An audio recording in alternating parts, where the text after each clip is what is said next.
वंशी विभूषितकरान्नवनीरदाभात्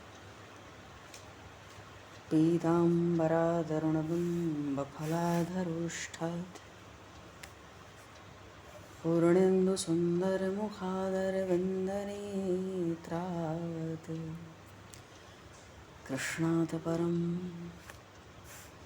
किमपि तत्त्वमहं न जाने।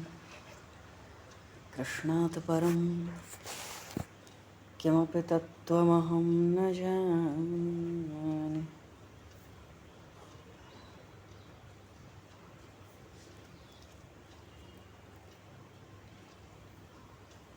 सर्वप्रथम आज होलिका दहन महोत्सव की सभी प्रेमियों को खूब खूब बधाई और शुभकामनाएं। वस्तुतः होली है, होली का महोत्सव है और होलिका दहन के लिए तो प्रहलाद जी महाराज की कथा प्रसिद्ध ही है। बात यह है, प्रहलाद जी महाराज के समान दृढ़ विश्वास और भक्ति जीव में होनी चाहिए।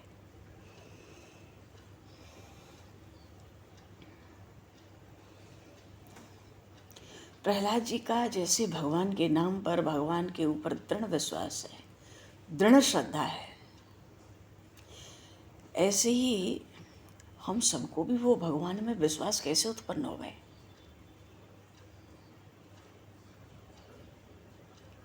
उनके पिता हिरण्याकश्यप ने बहुत दुख दिया, बहुत त्रास दिया।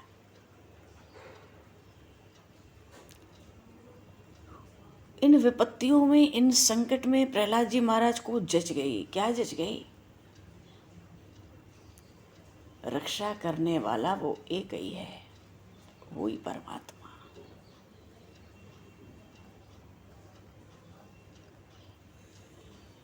आज वो होली है, वही होली है आज। और पिता हिरण्याकश्यप की बहन थी प्रहलाद जी की बुआ। भाई वो तो कहती थी कि मैं अग्नि में स्नान करूं, स्नान करती हूं, मैं लेकर बैठ जाऊं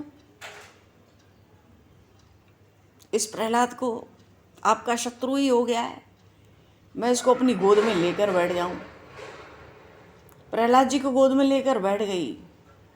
ब्रह्मा जी का वरदान था, अग्नि उसको नहीं जला सकती थी, उस होलिका को अग्नि नहीं जला सकती थी। दैत्यों ने आग लगा दी। क्यों? ये तो जलेगी नहीं, प्रहलाद जल के मर जाएगा।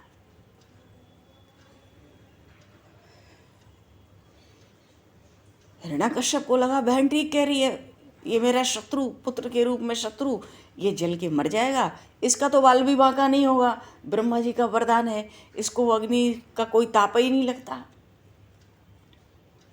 आग लगा दी दैत्यों ने। हुआ क्या? वो तो जल गई, पर प्रहलाद जी ज्यों के त्यों ही रह गए।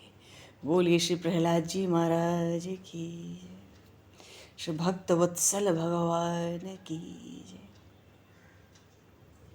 वो जल गई तो क्या ब्रह्मा जी का वरदान झूठा पड़ गया?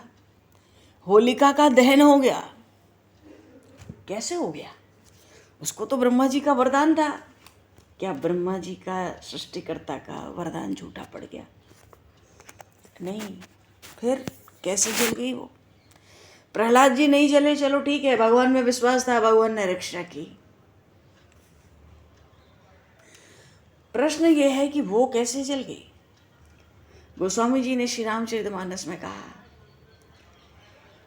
जे अपराध भगत कर करहीं, राम रोष पावक सो जरे, राम रोष। वो तो भगवान नरसिंह के क्रोध रूपी अग्नि में जल गई। भक्त का अनिष्ट चाहती थी, प्रभु को क्रोध हुआ, उस क्रोध से जो अग्नि प्रकट है गई, उससे वो होलिका जल गई।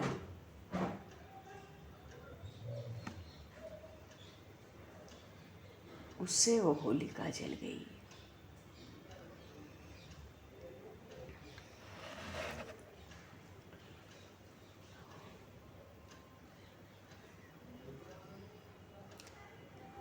तो आज वही होली का दिन है। आज होलिका दहन का पर्व है। भक्तों का जो अनिष्ट करे और उसका नाश हुआ तो वो पर्व ही तो है। रावण मरा तो पर्व ही तो है, विजयादशमी।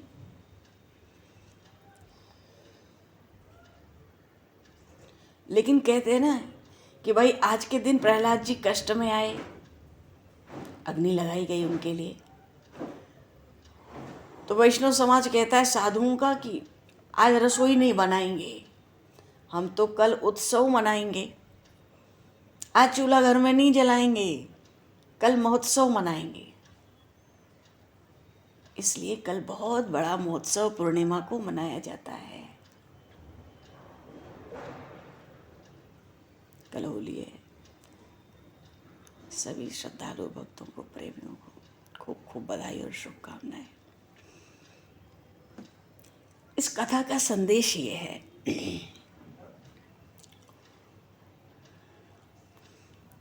कि जीव भगवान पर विश्वास कर ले।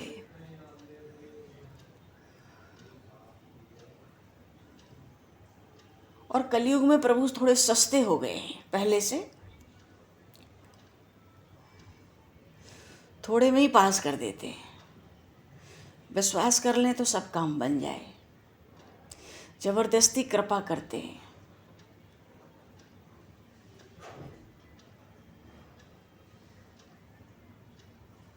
और हम देखें तो हमारे जीवन में बहुत सी बातें ऐसी मिलती भी हैं। इसलिए हमें भगवान पर विश्वास बढ़ाना चाहिए। क्या भगवान ही रक्षा करते हैं, रक्षा भगवान ही करते हैं और करेंगे। तो आज रात्रि का मुहूर्त है होलिका।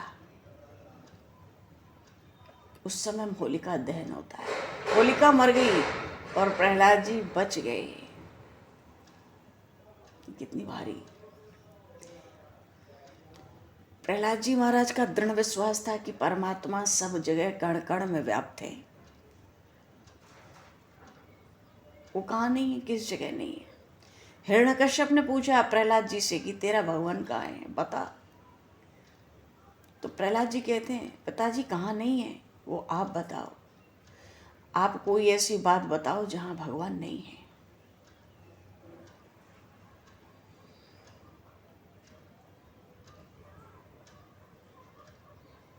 प्रहलाद जी जब अग्नि में बैठ गए, अग्नि के बीच में, अग्नि ठंडी हो रही थी।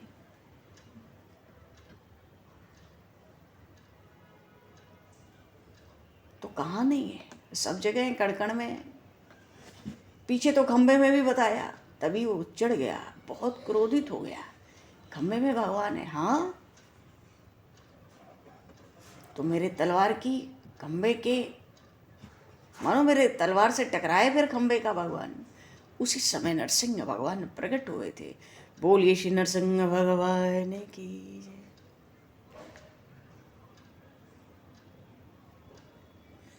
ऐसा भयंकर रूप, सब डर गए। सबने प्रहलाद जी महाराज को नमस्कार किया। पीछे प्रेम से उनको गोद में ले लिया। नरसिंह भगवान चाटने लगे वात्सल्य से भर के। पशु तो वैसे भी प्रसन्न होते हैं, चाट चाट के चाटने लगे। प्रभु तो सब जगह मौजूद है, वो ही है, दूसरा तो है नहीं। परमात्मा हम सब में है, सब रूप में है, वही है, वही है। बोलिए श्री भक्तवत्सल भगवान की जय।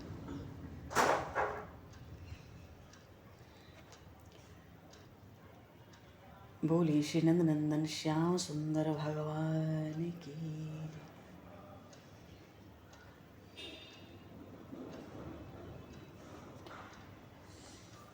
चलो जी, हम लोग अपने कथा प्रसंग की ओर चलें। आज होलिका दहन और कल होलिका महामहोत्सव। और ब्रज की होली क्या पूछनी है। उसमें भी दाऊ जी का हुरंगा 15 तारीख को है। विश्व प्रसिद्ध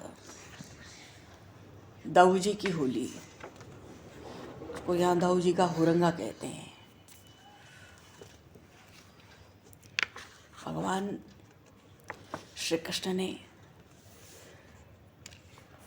ब्रज में अवतार लिया और ब्रजवासियों को अनंत सुख लाभ कराया।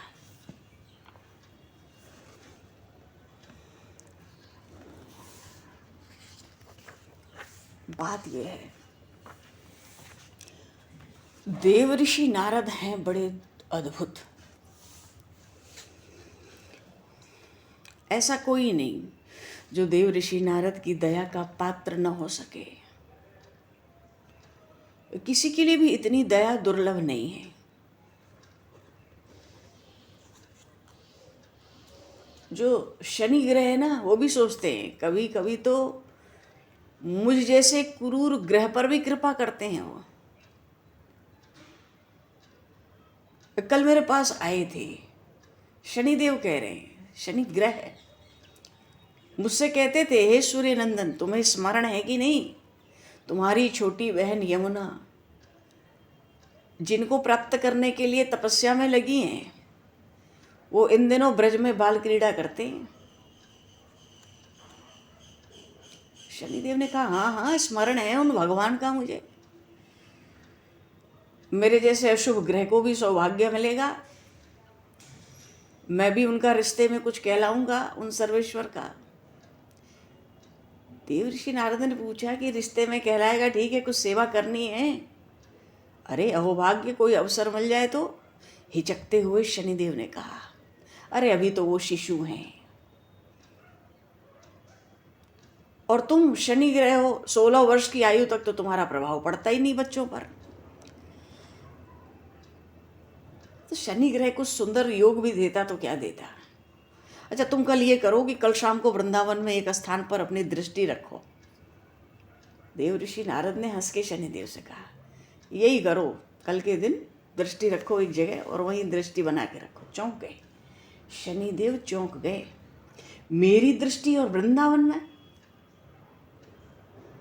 क्योंकि मेरी दृष्टि का तो प्रभाव बड़ा बुरा है, ये बड़ी अशुभ दृष्टि है, ये आप क्या कह रहे हैं। नारद जी ने समझाया, सुनो, हिरण्याकश्यप की बहन होलिका प्रहलाद को भस्म करने के लिए अग्नि में बैठी तो उसको जो वरदान प्राप्त कराने वाला वस्त्र था वही वस्त्र पहनी थी, फिर भी भस्म हो गई। और भक्त का अपराध करके कृत्या हो गई। लेकिन जिसको प्रहलाद जी जैसे भक्त का स्पर्श संसर्ग प्राप्त जिसने कर लिया, वो कब तक अधम देह में दृष्टि कष्ट पाती रहेगी। आखिर तो उसको प्रहलाद जी का स्पर्श प्राप्त हुआ है। और वैसे तो जो पाप उसने किया, होलिका ने अनंत काल तक उससे उसका उद्धार का उपाय नहीं था। लेकिन प्रहलाद जी से अधिक श्री कृष्ण के प्रिय सखा अगर इसको भस्म कर दे तो इसका उद्धार हो जाएगा। स्वयं श्री कृष्ण इसका उद्धार नहीं करेंगे। भक्त के अपराधी का उद्धार भगवान नहीं करते। इसलिए उन श्री कृष्ण के सखा इसका उद्धार कर सकते हैं। शनिदेव ने पूछा महाराज इसमें मैं क्या सहायता करूंगा। नारद जी ने कहा वो जो कृत्या है ना होलिका, कंस ने उसको अपने अनुकूल बना लिया है आजकल, कल वृंदावन पहुंचेगी। आदेश दिया नारद जी ने, तुम तो केवल उसी के ऊपर दृष्टि रखना। अगर तुम उसके ऊपर दृष्टि रखोगे तो होलिका जो अब कृत्या के रूप में कंस के अनुकूल है, उसकी सहायता करती है, तुम दृष्टि रखोगे ना, आकाश मार्ग से आएगी तो उसकी गति रुक जाएगी। तुम उस पर दृष्टि रखोगे तो अदृश्य होने की शक्ति भी उसकी समाप्त हो जाएगी। और जो बचा कुचा काम है वो गो बालक कर लेंगे। नारद जी तो चले गए।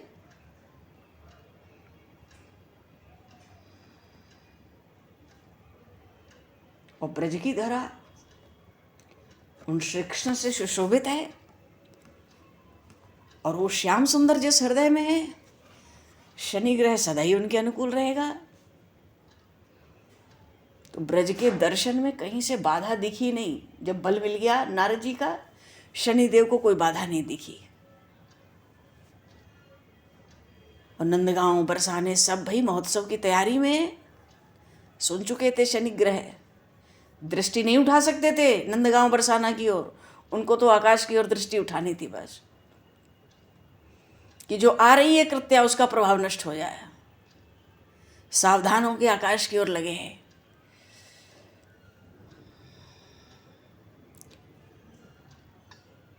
तो पंचमी की तिथि थी ना, उसी दिन से जितने गो बालक थे दोनों गांव के, बरसाना नंदगांव, उन दोनों के बीच में थोड़ा सा वन का प्रदेश था।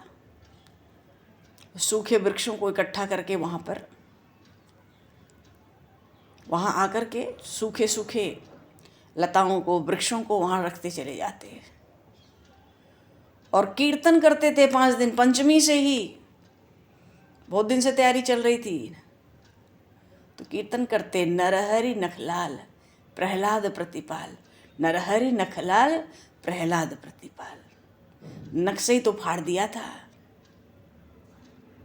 हिरण्यकश्यप के उधर विदारे, दो न हाथन मारे। प्रहलाद की रक्षा की, वो खूब कीर्तन करते, नरहरि नखलाल प्रहलाद प्रतिपाल। अच्छा, नंदनंदन इस कीर्तन को सुन सुन के बड़े उल्लसित होते थे, कहते और जोर जोर से हाथ उठा के प्रभु कहते, प्रहलाद प्रहलाद प्रहलाद। दूसरे ओर से सब बालक कहते, नरहरि नरहरि नरहरि, प्रहलाद प्रहलाद प्रहलाद, नरहरि नरहरि नरहरि। और बालक तो कई बार कहते नखलाल नखलाल, तो नखलाल की जगह मुंह से निकल पड़ता नंदलाल नंदलाल नंदलाल। बड़ा आनंद होता, ताली बजाते और अपने बाल कृष्ण का मुख देखते। और मैया तो व्यथित ही रहती है प्रतीक्षा में इन लोगों के।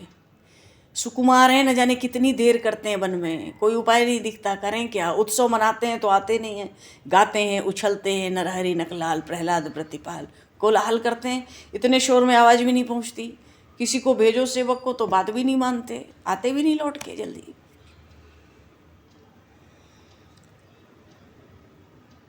और बालक इस समय भगवान का और भक्तों का गुणगान कर रहे हैं, नरहरि नखलाल प्रहलाद प्रतिपाल। उसमें बाधा डालना भी मैया को अच्छा नहीं लगा। मैया हंसती भी है, माता रोहिणी के साथ ताली बजा के मैया भी कीर्तन कर लेती है। पर इन बालकों को क्या करे भाई, मैया को तो कलेऊ कराने की पड़ी रहती है नंदलाल को। पर शनिग्रह सोचते हैं ये सौभाग्य आज देव ऋषि नारद ने मुझे दिया है, नहीं तो मेरी दृष्टि ब्रज में क्या करती। यहाँ तो भगवती योग माया भी सतर्क रहती हैं, वहाँ मैं क्या सेवा कर सकता हूँ। मैं तो बड़ा शुद्र ग्रह हूँ। हाँ, असुरों से मेरा स्नेह है, पर आज देव ऋषि नारद इतने दयामय हैं, मुझे शुद्ध होने का अवसर दे दिए। मैं कहाँ कोई सेवा कर सका। वो ढूंढा ब्रज में आई, कौन? प्रहलाद जी की बुआ। वही कृत्या थी, दूसरी नहीं थी। क्योंकि भक्त अपराध की थी ना, तो उसका शरीर नष्ट नहीं हुआ था, अधम देह हो गया था। उसका उद्धार कौन करेगा जब भगवान ही नहीं करेंगे। भक्त के अपराधी को भगवान भी उद्धार नहीं करते। वही समय पाकर कभी कंस के अनुकूल हो गई। ये ढूंढा ब्रज में आई और खुद ही डर रही है। लुकती छिपती अंधेरा होने का प्रतीक्षा कर रही है, बहुत देर से आई है। आई भी तो सूझ नहीं रहा था कहाँ जाए, क्या करे। कंस ने सुनाई दिया था जितने अनुचर सेवक जाते हैं वही उनकी मृत्यु हो जाती है। तो इससे वो जो ढूंढा आई ना, उसका आतंक, उसके भीतर डर तो था, डर बढ़ता जा रहा था।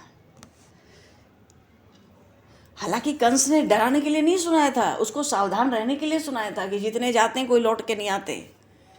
पर थोड़ी भयभीत है, रास्ते में ही खड़ी होकर सोचने लगी। यही सोचने लगी, वो भूल गई कि वो खड़ी क्यों है, क्या करना है। अच्छा, होलिका दहन होना है। शांति के तीसरे पहर में भद्रा पक्ष में था, होलिका दहन होना था। उसके बाद और गोप अपने ढंग से सारी सामग्री सजाते हैं, अग्नि में सेंकी गेहूँ जौ की बालें, फिर बाद में प्रसाद महर्षि शांडिल्य ब्राह्मणों के साथ पूजन करा देंगे, दूर खड़े खड़े मंत्र पाठ करेंगे। और ये जो सूखी लकड़ियों का जो समूह है इकट्ठा कर रखा है, तो पूजन करने के बाद अग्नि में जो धान है, बालकों को ही ये सब करेंगे वो अपना पूजन, होलिका दहन। महर्षि शांडिल्य की सन्निधि में बालक बड़े उत्साहित हैं, ब्रज के कुमार। और नंदराय जी के पुत्र नंदनंदन, अरे उनको ही तो अपने सखाओं के साथ प्रथम आहुति चंदन की लकड़ी की वही देंगे, चंदन की लकड़ी की पहली आहुति देंगे श्याम सुंदर आज। तो जितनी लकड़ियां सर अर्पित की जाएंगी, तो ये सब कुछ बातें मैया भी सिखा रही हैं बालकों को। देखो ऐसे ऐसे करना, जैसे जैसे महर्षि बताएंगे, जल्दी जल्दी कुछ नहीं करना। और जल्दी से होलिका दहन करके तुम लोग रात का भोजन करने ब्यालू सब लोग घर आ जाना। अच्छा भाई, बच्चों में तो बड़ा उत्साह है, और सबने दिन में ही अपने अपने चंदन की लकड़ी संभाल के रख ली भाई। समझा बुझा के मैया एक बार तो विदा करती है बालकों की, अब शाम को आना, शाम को पूजन होगा, अपनी अपनी चंदन की लकड़ी ले आना। बच गए थे केवल राम श्याम और भद्र नंद भवन में, भालू भी सबने साथ में कर लिया। शाम को गौचारण से लौटते तो नंदगांव के बालकों की स्वभाव में था, जो बरसाने के बालक हैं उन सखाओं के छोड़कर ही लौटते थे घर।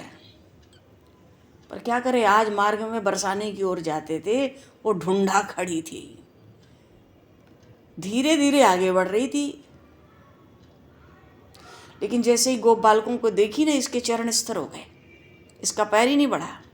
कंस ने इसे बतलाया है, 2 बालक हैं, एक गौर एक श्याम, दोनों में से किसी एक को ही उठा ले जाना है। तो कंस मूर्ख है, शनि ग्रह सोचते हैं ऐसा आदेश देके ढूंढा को भेजा है, पर ये मूर्ख है। क्यों? शनिदेव सोचते हैं बालक भी क्या कई रंग के होते हैं, हजारों बालक हैं, इनमें कोई गौर कोई श्याम कैसे ढूंढेगी। ऐसे ही डर रही है वो, ढूंढा डर रही है तो भूल गई कि कंस ने क्या क्या विशेषता बताई थी बालकों की, जिनको उठा ले जाना है। अब इतने बालकों में से किसको उठावे, एक पैर उठाने का साहस ही नहीं हो रहा उसको। क्यों? आज सब बालक उसको काल की तरह दिखते हैं। ये कौन है भाई?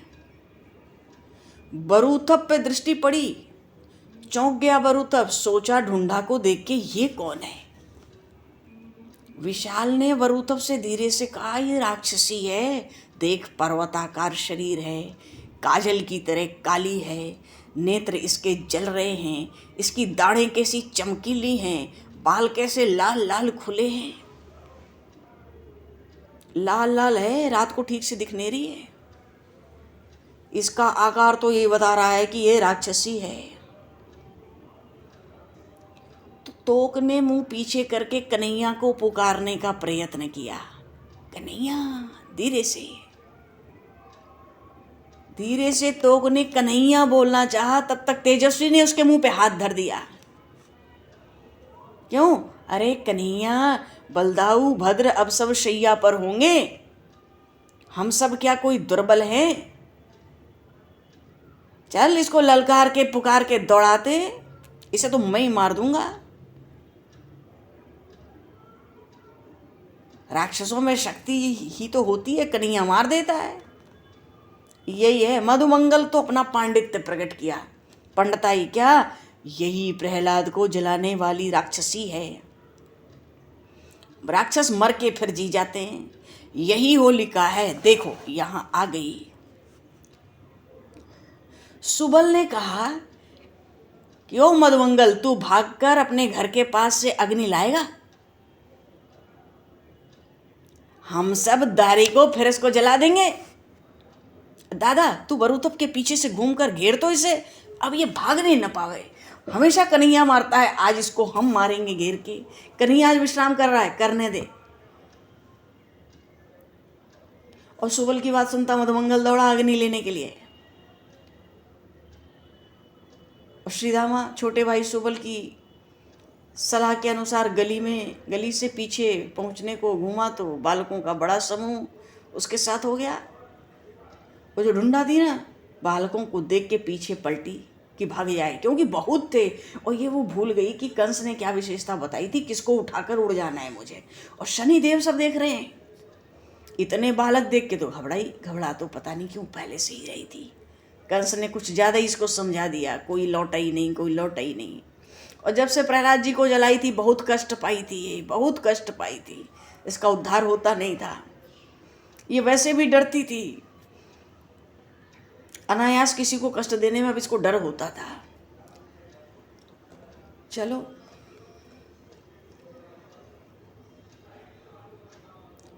अपने दुर्भाग्य के कारण जितने बालकों ने वो पंचमी के दिन से जितनी सूखी लकड़ियां वृक्ष के और लताओं के सब इकट्ठे कर रखे थे ना, तो अपने दुर्भाग्यवश वहीं पहुंच गई उसके पास। तो एक ने लकड़ी उठाकर फेंका, मारो दारी को मारो। ओ बस अब तड़ातड़ लकड़ियां पड़ने लगी। अरे वो ढूंढा तो क्रंदन करके चित्कार उठी डर के मारे। केवल गौं गौं करती थी, गौं गौं गौं गौं। हजारों बालकों के कोलाहल में उसका शब्द भी सुनाई नहीं पड़ रहा था। शनिदेव इस दृश्य को देख रहे थे। बालक कोई लकड़ियां उठा लाते, कोई फेंक देते राक्षसी के ऊपर। और इतने हाथ ये काष्ठ फेंकने वाले हजारों बालक, और इस तड़ातड़ आघात ने उसको पलक मारते मूर्छित कर दिया। कितनी आहत हुई थी, शनिदेव भी देख नहीं पाए ठीक से। इतनी पिटाई लगाई बालकों ने इसकी। राक्षसी कहाँ गई? मधुमंगल अग्नि लेकर लौटा तो दौड़ कर आया तो कहता वो राक्षसी कहाँ गई? बालकों ने मधुमंगल से कहा हमने उसको दबा दिया इस पूरी सूखी लकड़ियों के बीच में, नीचे दबा दिया लकड़ियों के उसके।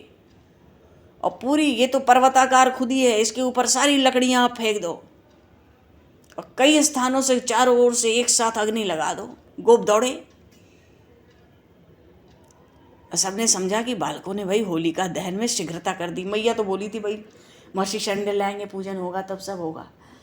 पर जब इतना शोरगुल हुआ और इतनी अग्नि चारों ओर से बालकों ने घेर घेर के जगह जगह अग्नि लगा दी। और नीचे थी सारी लकड़ियां उसके ऊपर फेंक दी जो इतने दिन से इकट्ठा की थी, मार मार के उसको। और चारों तरफ से कई जगह से अग्नि लगा दी। लोगों ने सोचा भैया इन बच्चों को तो उत्साह में इनको महोत्सव मनाना है, इनको कहाँ धैर्य, पहले ही होलिका दहन कर दिया। महर्षि शांडिल्य के आने के पहले अग्नि जला दी पूजन से पहले। पर किसी को क्या पता कि यहाँ क्या हो गया। तो बड़े बड़े गोप थे, वो दौड़े आए इतनी अग्नि देख के। अरे वो ऋषि मुनि आएंगे, हवन भी तो करने थे। बड़े बड़े गोप सामग्री पूजन की लेकर आए। और घरों में जो चंदन की दंड रखे थे ना, काष्ठ, वो भी ले आए अपने अपने बालकों के। उधर रामश्याम भी अपने अपने चंदन के दंड उठाए दौड़े। भद्र पहले पहुंचा, सखाओं को डांटा। अब इतनी अग्नि थी, थोड़ी पता चल रहा था यहाँ ढूंढना पड़ी है। पिटाई लगने के बाद अंदर घुसी है वो। भद्र ने दौड़कर पहले सखाओं को डांटा, पूछा तुम सब गालियां क्यों बक रहे हो इतनी? ये दारी दारी क्या लगा रखा है?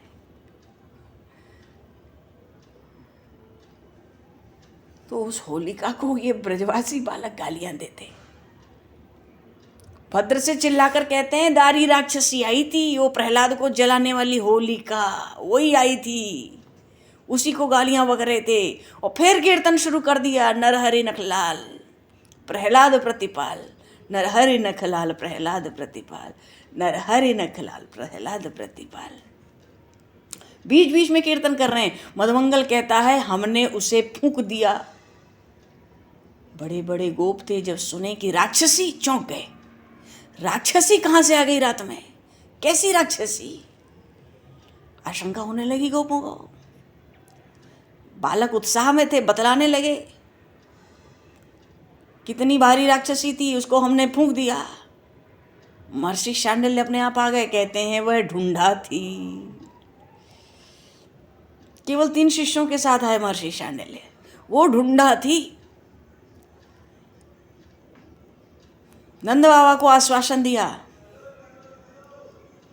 भद्रामुख में ही होलिका दहन बलि लेता है। वो बालकों ने दे दी, अब आहुति दे दो, जितने गो बचे हो सब आहुति दे दो, हो गया सब। भैया अब तो उस अग्नि में हजारों हजारों घी के घड़े, उनकी धाराएं गिरने लगीं। सारे गोप हाथ जोड़कर अंजलि बांध बांध कर आहुति उसमें डालने लगी। और जब शनि की दृष्टि, उसको तो आकाश में रखना था, ब्रजवासी पूजन करेंगे तो शनि ग्रह ने पहले दृष्टि हटा ली। क्यों? इनका तो काम पूरा हो गया।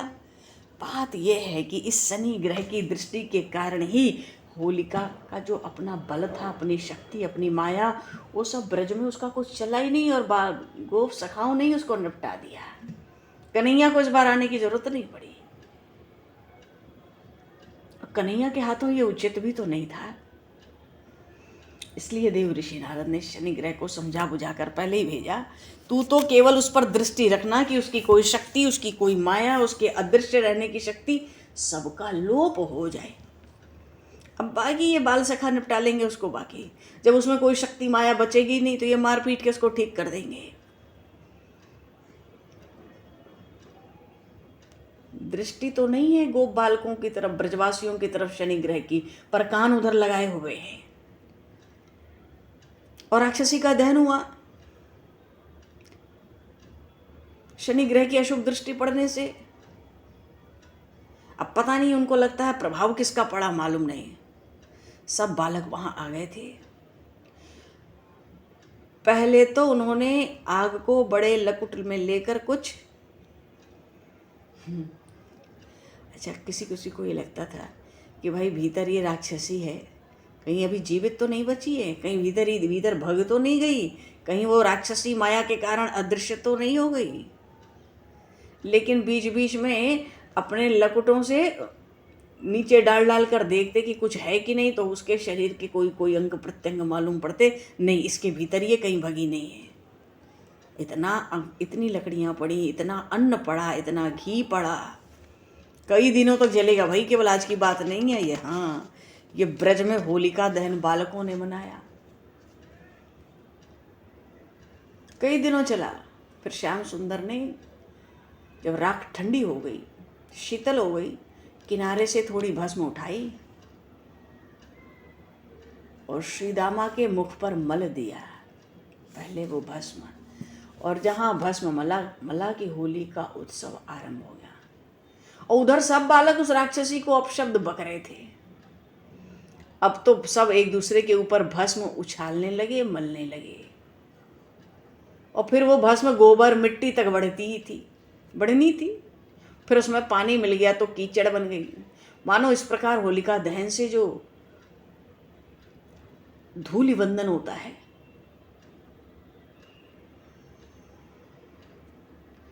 धूलि वंदन में ही तो ये अपशब्द, ये कीचड़ प्रवेश पा जाते हैं। उपनंद ने जब देखा नीलमणि को, अरे नीलमणि और राम, सब सुनो, इधर आओ। अब बड़े ताऊ की पुकार सुन के सब संकोच से सिमट गए। भैया ताऊ ने बड़े प्रेम से समझाया, तुम सब कीर्तन करते रहो, नरहरि नखलाल प्रहलाद प्रतिपाल। फिर कीचड़ क्यों? तुम लोग कीर्तन करो, कुमकुम गुलाल से खेलो, मेरे लाल भी तो अब लाल बनेंगे और फिर सबको लाल कर देंगे। तोक ने दोनों हाथ पूरे फैला दिए और बड़े ताऊ से कहा, मैं तो इतनी गुलाल लूंगा। ताऊ ने बालकों से कहा, पहले तुम लोग सब अपने घर जाओ, इस समय स्नान करो और अच्छे अच्छे वस्त्र पहनो। मानो बिल्कुल मिला लिया अपनी बातों से, सहमत करा लिया बालकों को। और भोजन करके सब आओ, मैं तब तक रंग का कुमकुम का प्रबंध कर देता हूँ, फिर रात तक खेलते रहना। अच्छा, चलते चलते सुबल ने कन्हैया के कान में कहा, तू सबको लेकर हमारे यहाँ बरसाना आना, फिर मेरी बहन भी तुझ पर रंग डालेगी। बोले श्री राधा रानी सरकार की। देखो जी, होली का हुरंगा तो शुरू हो गया। होली का महान पर्व होलिका दहन के साथ ही आरंभ हो जाता है। कान में धीरे से चलते चलते कन्हैया के कहा सुबल ने, और उस प्रस्ताव को कन्हैया ने संकेत से स्वीकार कर लिया, मैं सुबह ही बरसाना आऊंगा। ओ भैया, बरसाने रात को पहुंच गए थे सुबल और श्रीदामा। पहुंचकर दौड़ दौड़ कर सबको सुना दिया कि देखो सुबह का भरोसा नहीं है, हमें तो कन्हैया पे बिल्कुल भरोसा नहीं है। अभी नंदगांव के सब सखा कन्हैया दाऊ के साथ यहाँ आएंगे, रंग की झोलियां भर भर के यहाँ सबको लाल लाल कर देंगे। तो उन सबों को भी रंग से सराबोर करना है। हम सब मिलकर नंदगांव के सब बालकों को रंग का मजा चखाएंगे और बड़ा आनंद आएगा। सब तैयारी करो। अब तो भैया सखियों में भी दौड़ दाड़ शुरू हो गई। भाइयों के साथ पिता चाचा ताऊ भी रंग घोल रहे हैं, मानो प्रोत्साहित कर रहे हैं। मैयाएं हैं उनको भी, सेविकाएं हैं उनको भी, सबको स्वर्ण से रचित रत्नों से खचित पिचकारियां मिल रही हैं। सखियों ने बढ़िया बढ़िया सुंदर सुंदर स्वर्ण की पिचकारियां ले ली, रत्नों से खचित थी, मड़ियों से सजी थी।